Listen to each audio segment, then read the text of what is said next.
In this video, I'm going to walk through my process of taking high-key wildlife photography images. Firstly, it's important to know that you can't just take any type of image and turn it into a high-key image unless you use heavy Photoshop techniques. The goal of this video will be to show you how to do all of this so that you can do it in a program as simple as Lightroom to achieve the high-key effect. While out shooting, you'll have to look for a scenario in which the subject layer is darker than the background layer. This most often is obvious when there is a bright or cloudy sky in the background, or even when there is some water reflecting the brightness of the sun. Typically, this effect will be much harder to achieve with birds that are more brightly colored, such as a white-gray egret. However, it's not impossible. So when you get into editing, this is where the real magic often begins. So we're going to have two images that I'm going to walk you through here. Number one is going to be this shot of a bald eagle juvenile out in the distance, and then number two is going to be an American kestrel. And I'm going to go for two very different types of high-key images. One is actually going to be a black and white high-key approach, and then the other one is going to be a colored high-key approach. The first one being a little bit more simple by nature, the next one being a lot more intensive. So this first one, you can see we got this far-off landscape shot of a bald eagle out in the distance on a grassy hill. And what we're going to start by doing, and the most important part of any high-key image really, is noticing your tone curves and where all of this goes. So even though, for example, this might actually seem white. If you look at this white boundary up here, it might seem white. It's actually not pitch white. You can see on the histogram, it doesn't quite touch the edge and it's not completely blown out. On the tone curve here, you see it matches the histogram. But when we move it like this, you'll notice the white of the screen is getting brighter.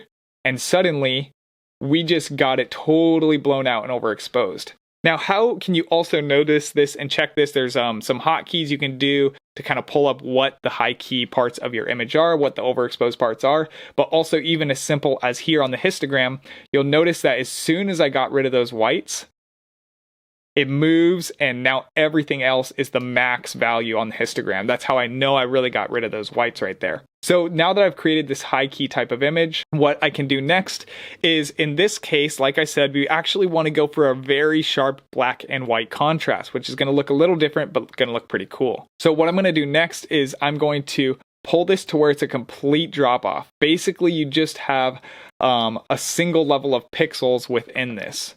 So this is already a great start. Now what we can do is go over here to black and white, and you'll notice that it just made the whole image black and white. However, this is a little bit off of what I want. So what we're going to do, whoopsie, that was wrong. We're going to drag this top one until that grass is more cut out. So now see that? Now we just cut off that grass. Let's actually try pulling it back a tad. I think right there. 219 is the value that it's actually at. I keep doing that. So there we go. Okay, so now we got a black and white image nearly completely. But what we wound up doing is bringing back a little bit on the corner. So what we're going to do now is we're going to select the sky, which is really easy in Photoshop. We're going to make sure that that stays blown out. Really nice and easy, just blowing that out completely. And now what we can do is even make sure a little bit better that our grass is actually cut out. Let's go over to here.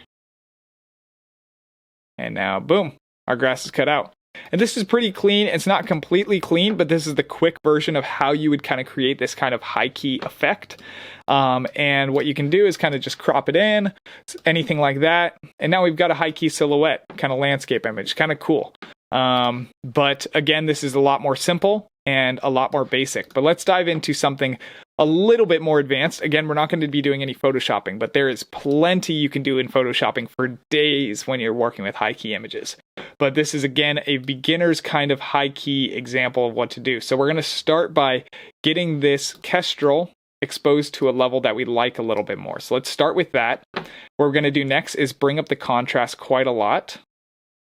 I'll bring that kestrel back down. That's probably a good level for a kestrel. So that's actually kind of what I'm targeting for in terms of the exposure.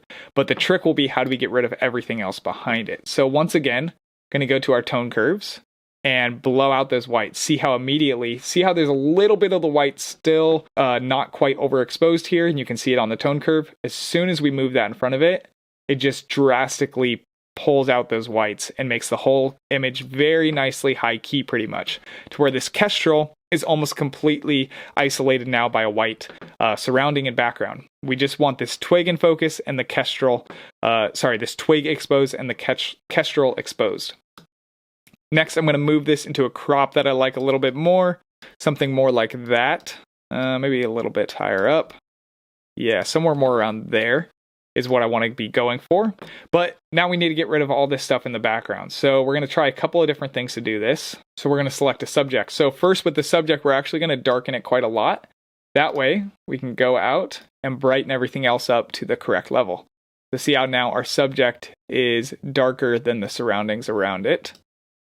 So that's a good start. But we also need to, on this mask, we need to add some more layers to it. So let's add a little bit more. Let's add in a brush. With this brush, we're going to lower the feathering quite a lot, maybe down to about 50, lower the size to about 3, and now I'm going to select this twig here. That way we keep this twig nice and exposed. It's probably good to about there for now. Make sure that we keep that kestrel in, even though the subject selected a pretty good job. That really helps to define it a little bit more. And we've created a pretty decent mask so far. And you can see that that's way more well exposed than everything else. Now what we want to do is get rid of some of the rest of this. Let's try creating another mask. Let's go now to linear. What we're going to do is do this. Actually, that's way too thick. Let's just do this right here. And that's good. And then we're going to add another linear, but now this side. That's great there. Cool. Now what we're going to do is brighten all that out. Okay, now we're getting somewhere. And we're also going to add in a little bit of brushing right there, just to get a little bit of these other touches out that are a little bit too close to do a gradient mask with. And essentially, now we have created a high key image, touched it up to where this is a really nice high key image of this kestrel. Probably even zoom in a little bit further, honestly. It was probably a little bit of overkill having it that wide.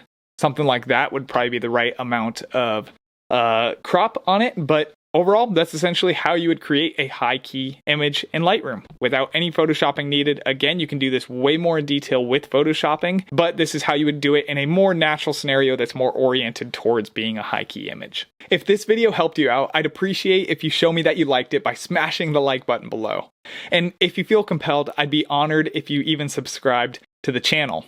If you want to learn a little bit more on how pros edit their wildlife photography images, click this video here in the end screen, and I'll see you guys next time.